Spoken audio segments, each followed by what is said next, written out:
किट्टन नाम की एक प्यारी और जिज्ञासु बिल्ली ने हमेशा से शहर के शोर शराबे से दूर एक शांत गांव में अपना आशियाना बनाने का सपना देखा था। आखिरकार उसकी मेहनत रंग लाई और उसने गांव के बाहरी इलाके में एक शानदार थोड़ा पुराना बंगला खरीद लिया।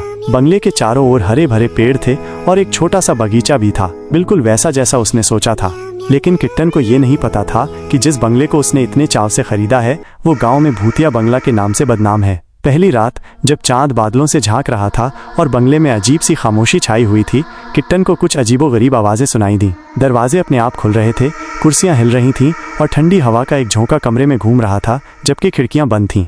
धीरे धीरे अंधेरे कोनों से धुंधली आकृतियां निकलने लगीं, छोटे छोटे भूत जो दीवारों से गुजर रहे थे और अजीब सी फुसफुसाहट कर रहे थे। किट्टन, जिसने पहले कभी भूत नहीं देखे थे, डर के मारे कांपने लगी। उसकी सारी बहादुरी काफूर हो गई और वो अपनी जान बचाने के लिए भागी। अगले दिन किट्टन गुस्से और डर से भरी हुई बंगले के पुराने मालिक के पास पहुंची। ये बंगला भूतों का अड्डा है, वो चिल्लाई। मुझे मेरे पैसे वापस चाहिए, मैं यहाँ एक पल भी नहीं रह सकती। मालिक, जो एक धूर्त आदमी था, मुस्कुराया। क्या सबूत है तुम्हारे पास कि वहाँ भूत हैं? उसने पूछा। सिर्फ कहने से कुछ नहीं होता, अगर तुम मुझे कोई ठोस सबूत ला कर दोगी तभी मैं तुम्हारे पैसे वापस करूंगा। किट्टन जानती थी कि ये मुश्किल होगा, लेकिन उसके पास कोई और चारा नहीं था। वो अपने प्यारे बंगले को भूतों के हाथों में नहीं छोड़ सकती थी और अपने सारे पैसे भी गंवाना नहीं चाहती थी। उसने हिम्मत जुटाई और अगली रात फिर से उस भूतिया बंगले में जाने का फैसला किया।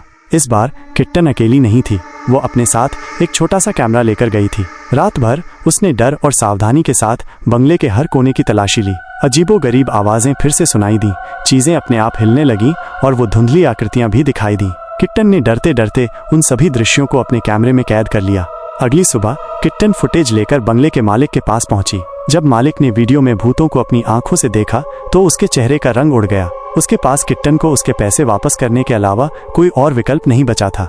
इस तरह एक छोटी सी बिल्ली किट्टन ने अपनी समझदारी और हिम्मत से न केवल भूतों से छुटकारा पाया, बल्कि अपने गाढ़ी कमाई को भी वापस पा लिया। और हाँ, उसने फिर कभी किसी सस्ते बंगले के चक्कर में पड़ने की गलती नहीं की।